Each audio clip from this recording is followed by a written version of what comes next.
Hi friends, இப்போ நம்ம ஜவ்வரிசி தோசை ஊற்றலாம் ஃப்ரெண்ட்ஸ். அதுக்கு இப்போ இதை ஜவ்வரிசியை லைட்டாக நம்ம ரோஸ்ட் மாதிரி ஃப்ரை பண்ணிக்கலாம். லைட்டாக மட்டும்தான், ரொம்ப ரோஸ்ட் பண்ணாதீங்க.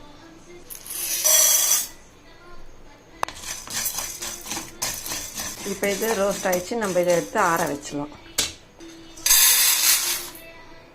இப்போ இந்த வேர்க்கடலையை நம்ம தோல் உரிகிற அளவுக்கு ரோஸ்ட் பண்ணிடணும். வறுத்துட்டு இதை தோலை நீக்கிடலாம். ரோஸ்ட் ஆகிடுச்சு, இதை தட்டில் வச்சு ஆற வச்சிடலாம். இப்போ மக்கானாவை லைட்டாக ரோஸ்ட் பண்ணிக்கோங்க.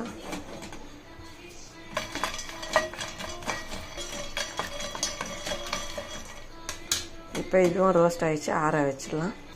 இப்போ நம்ம இந்த வேர்க்கடலையை தோல் உரிச்சு வச்சு இந்த மக்கானாவும் இதுவும் சேர்த்து நம்ம மிக்ஸி ஜாரில் அரைச்சிடலாம். ஃபஸ்ட்டு நம்ம இந்த ஜவ்வரிசியை நைஸாக அரைச்சிடலாம். தண்ணிலாம் ஊற்றக்கூடாது, அப்படியே பவுடராக தான் ஆக்கணும்.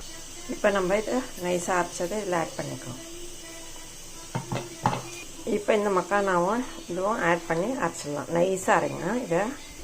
இப்போ இந்த வேர்க்கடலையும் மக்கானாவும் இந்த அளவுக்கு பொடி பண்ணால் போதும். இப்போ நம்ம இந்த ஜவ்வரிசிலே ஆட் பண்ணி நம்ம தண்ணி ஊற்றி கரைச்சிடலாம்.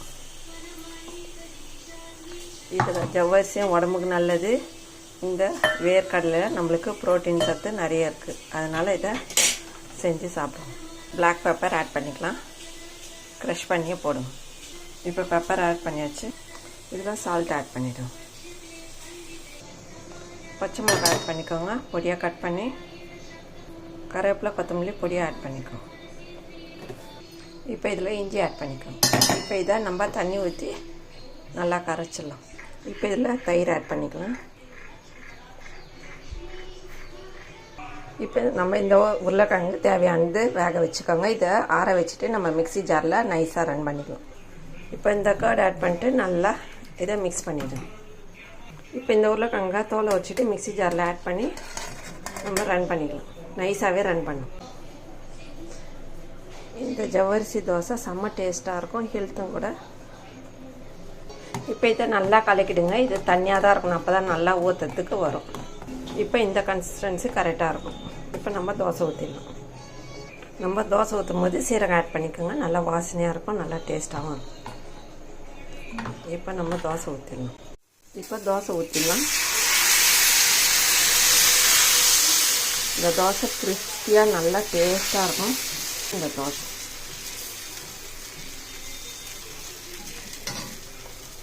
நம்ம இந்த மக்கானாவும் வேர்க்கடலையும் தூள் பண்ணதை கொஞ்சமாக எடுத்து வச்சுக்கோங்க. இந்த தோசை மேலே தூவிடலாம். டேஸ்ட்டாக இருக்கும், மொறு மொறுன்னு இருக்கும்.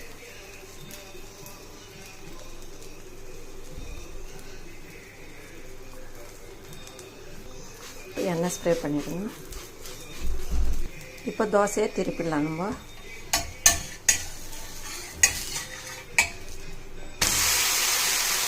இப்போ இந்த பக்கமாக வந்துச்சு, தோசையை நம்ம எடுத்துடலாம்.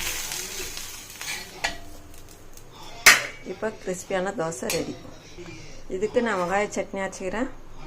இந்த வீடியோ பிடிச்சிருந்தால் லைக் பண்ணுங்கள், ஷேர் பண்ணுங்கள், சப்ஸ்கிரைப் பண்ணுங்கள் ஃப்ரெண்ட்ஸ். டாட்டா, பாய் பாய். மீண்டும் அடுத்த வீடியோவில் சந்திப்போம்.